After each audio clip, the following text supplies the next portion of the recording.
السلام عليكم ورحمة الله وبركاته. أعزائي طلاب وطالبات تخصص الزخرفة والإعلان، أهلا بكم ودرس جديد في مادة التخطيط وإدارة الإنتاج للصف الثاني. ودرس حلقة اليوم بعنوان القوانين الهندسية لحصر أعمال المسطحات. القوانين الهندسية لحصر أعمال المسطحات. أول حاجة نتكلم عنها وهي مساحات الأسطح الهندسية المنتظمة وتطبيقاتها. 1. الأشكال الثلاثية. أول ما نقول الأشكال الثلاثية هنعرف إن احنا نتكلم عن المثلث. والمثلث هو سطح مستوي محاط بثلاث مستقيمات تسمى أضلاع المثلث، وكل ضلعين يتقابلان في نقطة تسمى رأس المثلث، ويحصران بينهما زاوية أو مجموع زوايا أي مثلث تساوي 180 درجة.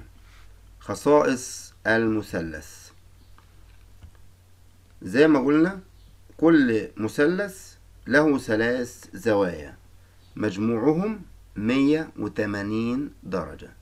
نمرة 2، العمود الساقط من رؤوس المثلث على القاعدة المقابلة أو امتدادها يسمى ارتفاع المثلث، ويرمز له بالرمز عين.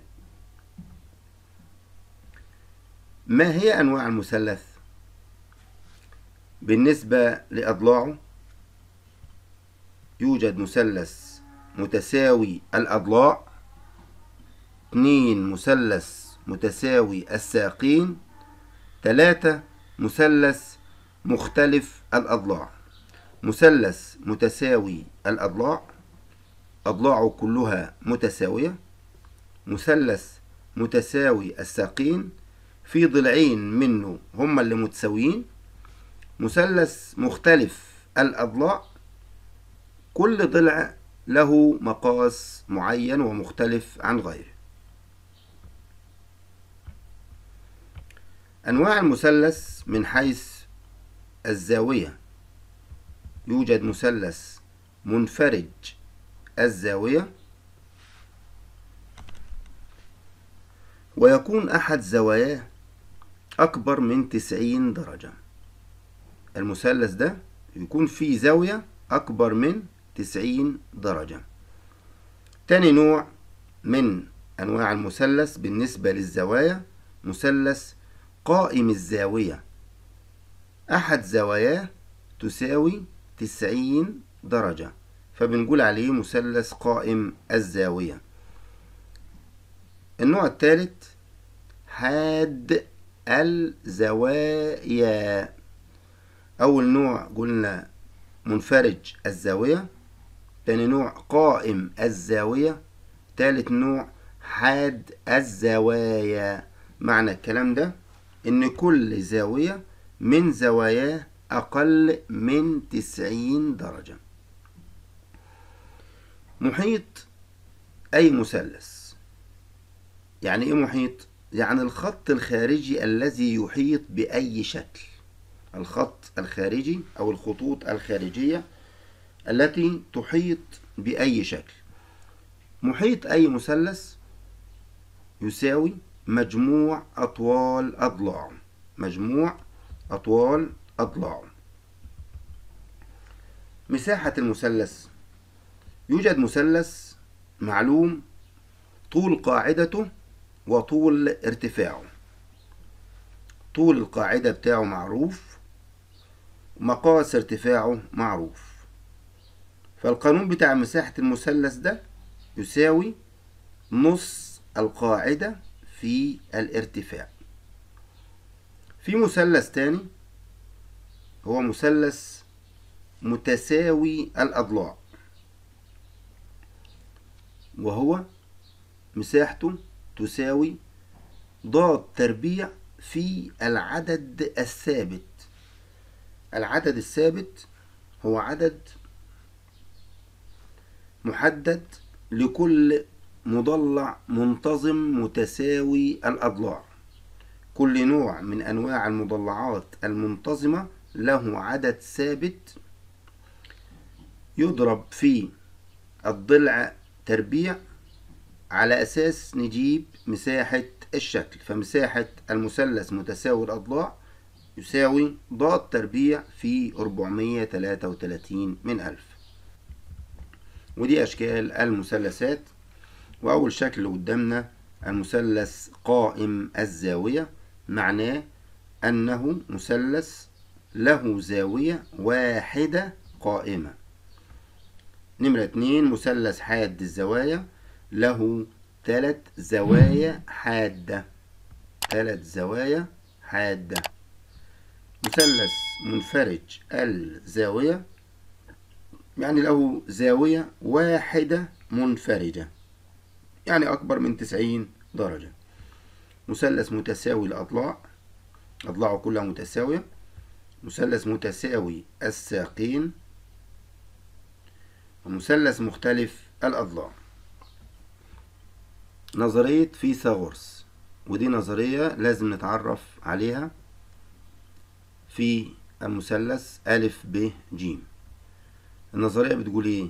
إذا كان أ ب تربيع زائد ب ج تربيع يساوي أ ج تربيع، فإن هذا المثلث قائم الزاوية. تاني حاجة هنتكلم عنها وهي الأشكال الرباعية، ومنها أشكال كثيرة ومختلفة. 1 المربع، وهو سطح مستوي محدد ب4 مستقيمات متساوية وزوايا ال4 قوائم، زي الشكل الموضح قدامنا. شكل محاط ب4 مستقيمات متساوية، وكمان الزوايا بتاعته كلها متساوية، كلها قائمة. له قطران متساويان ومتعامدان وينصف كل منهما الآخر. القطر اللي هو بيصل من زاوية للزاوية المقابلة لها ده بنسميه القطر. تمام؟ ده بينصف كل منهما الآخر. محيط المربع يعني الضلع أو الخط الخارجي الذي يحيط المربع يساوي مجموع أطوال أضلاعه. يعني الضلع بتاع المربع ده لو 5 سنتي يبقى محيط المربع ده 20 سنتي. طيب مساحة المربع، طول ضلع المربع ده يبقى مساحة المربع تساوي الضلع في نفسه، الضلع في نفسه. طيب أنا معرفش طول ضلع المربع، لكن أعرف طول القطر، طول القطر. فهنا مساحة المربع تساوي نص القطر في نفسه، نص القطر في نفسه. تاني حاجة نتعرف عليها في الأشكال الرباعية، المعين يتكون من كم ضلع؟ من 4 أضلاع. يشبه المربع؟ يشبه المربع، إلا أن قطريه غير متساويين. يعني القطرين بتوعه مش متساويين زي القطرين بتوع المربع، ولا ينصف كل منهما الآخر، لكن قطرين المربع ينصف كل منهما الآخر. زواياه ليست قوائم. زوايا الشكل اللي هو قدامنا اللي هو المعين ده، الزوايا بتاعته مش قوائم. كل زاويتان متقابلتان متساويتان، يعني كل زاويتين قد بعضهم، كل زاويتين قدام بعضهم يساووا بعض. مجموع زواياه 360 درجة. مساحة المعين يساوي نص حاصل ضرب قطريه. بشوف القطر اللي هو مثلا ب د طوله كام، والقطر اللي هو أ ج طوله كام، وباخد نص كل قطر منهم. فالقانون بتاعه بيقول ايه؟ نص ق في ق واو. أو ق شرطة. فالقانون بتاعه بيقول إيه؟ مساحة المعين تساوي نص حاصل ضرب قطريه، أو نص ق في ق شرطة، أو ق واو. محيط المعين يساوي مجموع أطوال أضلاعه، يساوي مجموع أطوال أضلاعه. المستطيل. المستطيل سطح مستوي له 4 أضلاع. طيب ما المربع له 4 أضلاع والمعين له 4 أضلاع، وفيه كل ضلعين متقابلين متساويين. ده مش زي المربع برضو، كل ضلعين متقابلين متساويين ومتوازيين. طب وزواياه؟ زواياه الأربع قوائم زي زوايا المربع بالظبط. والقطران متساويان وينصف كل منهما الآخر، ولكنهما غير متعامدين. غير متعامدين. محيط المستطيل يساوي الطول زائد العرض في 2. مساحة المستطيل الطول في العرض. شكل كمان وهو متوازي الأضلاع، وهو سطح مستوي له 4 أضلاع كالمستطيل، لكن زواياه ليست قوائم، وكل زاويتين متقابلتين متساويتين. مساحة متوازي الأضلاع تساوي القاعدة في الارتفاع الساقط عليها. القاعدة في الارتفاع الساقط عليها. المحيط يساوي مجموع أطوال أضلاع. شبه المنحرف هو سطح مستوي له 4 أضلاع، 2 منهما متوازيان اللي هما الضلع سي دي. ادي اول ضلع اللي هو سي دي، والضلع الثاني اللي هو اي بي. الضلع الكبير دي القاعدة الكبرى، ودي القاعدة الصغرى. شبه المنحرف هو سطح مستوي له 4 أضلاع، 2 منهم متوازيان اللي هما ايه؟ A B و C D. القاعدة اللي من تحت دي اسمها القاعدة الكبرى، القاعدة اللي من فوق اسمها القاعدة الصغرى. وله ارتفاع، هو العمود الواصل بينهما، بين القاعدتين يعني، اللي هو الضلع اللي هو ايه معمول ايه خط وهمي اللي هو النقاط ديت. ويمكن ان يكون شبه المنحرف قائم، او يكون متساوي الساقين او مختلف الساقين. مساحة شبه المنحرف تساوي متوسط مجموع القاعدتين في الارتفاع. بطريقة تاني، قاف اللي هي قاف اللي تحت ديت القاعدة الأولى، زائد قاف شرطة القاعدة التانية، في عين اللي هي الارتفاع على 2 يديني مساحة شبه المنحرف. المحيط يساوي مجموع أطوال أضلاعه. هنتكلم عن المضلعات المنتظمة. يعني ايه مضلع منتظم؟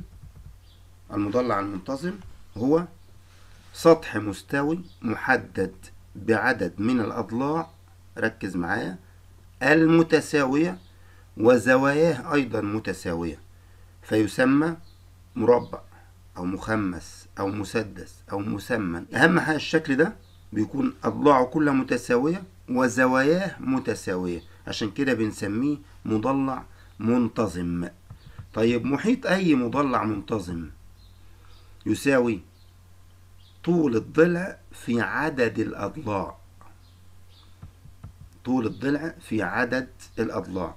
طيب مساحة أي مضلع منتظم ركز معايا يساوي ضاد تربيع، يعني الضلع في نفسه، في العدد الثابت. ايه العدد الثابت ده؟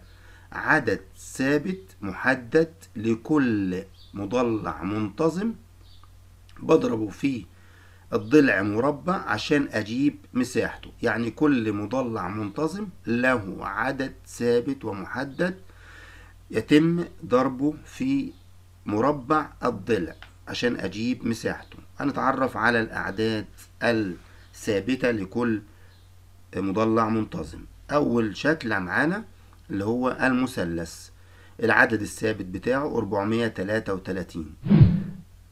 المربع العدد الثابت بتاعه 1. المخمس العدد الثابت بتاعه 1.2 يعني ايه؟ بعمل ايه بالعدد الثابت ده؟ في المخمس بشوف طول ضلع المخمس كام واضرب الضلع في نفسه. اذا كان طول الضلع 5 سنتي فبضرب 5 في 5 في 1.72 وهكذا المسدس، المسبع، المثمن، وكل الأشكال أو كل المضلعات المنتظمة. بعرف طول ضلع المضلع المنتظم بضربه في نفسه وبضربه في العدد الثابت عشان أجيب مساحته. أشكال من الأشكال المنتظمة زي المخمس أهو، شكل مكون من 5 أضلاع. المسدس المنتظم شكل مكون من 6 أضلاع، أطوال أضلاعه متساوية وزواياه متساوية. المثمن هو شكل مكون من 8 أضلاع، كل الأضلاع متساوية والزوايا كمان متساوية. ودي كانت آخر حاجة نتكلم عنها في لقاء اليوم، وإلى لقاء آخر إن شاء الله، والسلام عليكم ورحمة الله وبركاته.